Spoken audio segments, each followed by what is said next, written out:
Ahoy! We have our first new mutation week, which also means new artifacts are becoming available.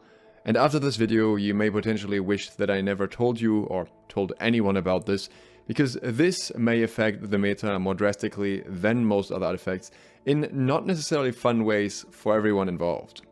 The artifact in question is Blooddrinker. We already have balance issues at the moment with Ankh especially and with healers in general, so we're gonna add some more healing issues to that, just for good measure.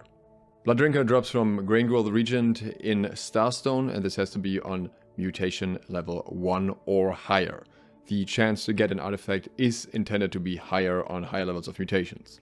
At first glance, Blooddrinker seems like a fair trade-off, honestly. The perks on it are leeching, not particularly great by itself, you have 7% lifesteal, and hardy, which gives you some extra stamina, generally a good perk to have. You can choose your third perk, and you also get magnify on it. It has a gem socket, and it has Ghoul's Harmony. Ghoul's Harmony reduces your damage by 25% and gives you 25% lifesteal. Now the first thing that you need to be aware of here is that this minus 25% damage isn't minus 25% of your damage in general, it is minus 25% base damage. That means that depending on the weapon and build, the overall reduction can be much lower. For example, if you are going for an int build and you go all the way to 350 int, then you get various base damage increases along the way. Not all of them are consistently active, but if we just look at the one that are very easy to keep up or are always able to keep up, we would already have 30% base damage increases both on abilities or basic attacks too. So in other words, instead of having 130% base damage, with Blooddrinker we would now have 105%. And that's not the only base damage increases that exist. There are various base damage increases on various weapons in the perks for the weapon itself. And you can also commit deeper into it by, for example, getting harnessing perks on your armor that will increase your base damage further. Now your target can also have base damage reduction, for example in the form of Enchanted Ward, and that would kind of offset against it a little bit. But overall, you should be getting sufficient damage out of most of your things with Blooddrinker anyways. You're of course not going to deal as much damage as somebody without Blooddrinker, but this 25% reduction here isn't really 25%. How much it is exactly depends on the situation, how much base damage you have and so on, but maybe in some situations it will feel more like 10 or 15%. But that in itself isn't even the biggest deal with this artifact, and I'd like to thank Archie for testing this with me. As you can see here, I got Archie to half health and then he just applied dots to me, and you can see him gradually healing up. And the same thing also applies for AoE. The conditions that are typically tied to life-stealing effects don't seem to apply for this artifact, or at least didn't on the PTR. This is absolutely massive for any role, any weapon that can utilize this well.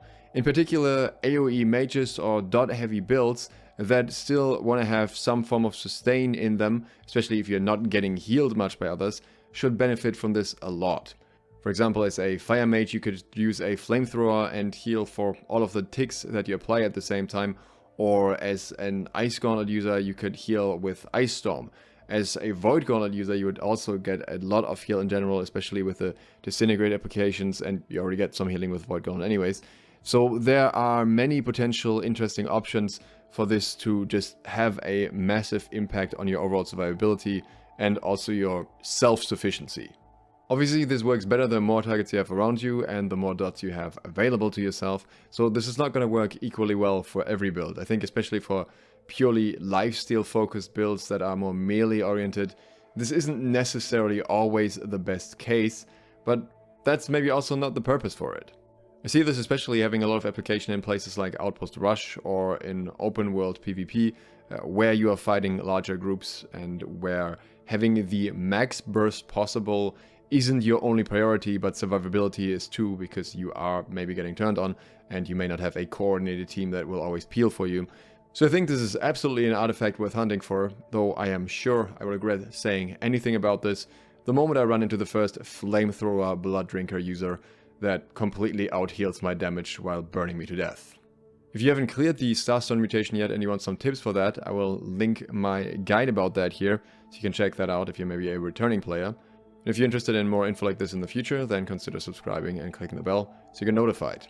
We still have plenty of interesting artifact things to talk about.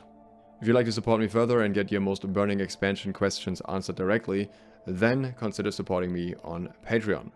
Thanks to all of my patrons who already do exactly that. And thank you for watching. SLOTH out.